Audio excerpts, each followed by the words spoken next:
Good morning guys. Ito ang aming simpleng ulam ngayong umaga. Umaga tanghali, pwede na. Nagluto ang asawa ko ng pinakbit. Pinakbit tawag dito. Ayan, may bagong alamang na nakasalang. Natutuyo naman ang sunog niya. Sunog niya. Yan lang. Nagpatong ka na naman ng basahan sa iba. Nagpatong ka na naman sa ibabaw ng ganito, nag-init na. Pagka nahulog yan, sunog. Delikado yan.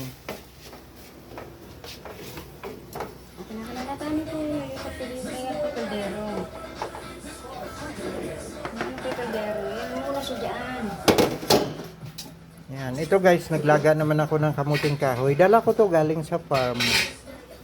Ayan. Simple lang ang buhay namin dito sa Caloocan. Kahit saan naman, simple lang talaga ang buhay. Hindi naman kami mayaman. Ito nga lang ang bahay ko eh. Yan. Ito, kwarto ng bunso ko. Pero hindi dito ang bunso ko. Halos nakatira, naka-apartment na siya mula nung nag-face to face hanggang graduate at nagtrabaho. Ang kwarto naming mag-asawa doon sa kabila. Simpleng buhay. Kakain kung may makain, wala kung wala. Hindi kasi kami yung magulang na katulad ng iba na umaasa sa anak. Yung iba nakasandal sa mga anak na mayroon na, masyado nang ipinagmamayabang yun. Kami, kumikilos kami. Kahit kami nasa bahay ng anak, kumikilos din.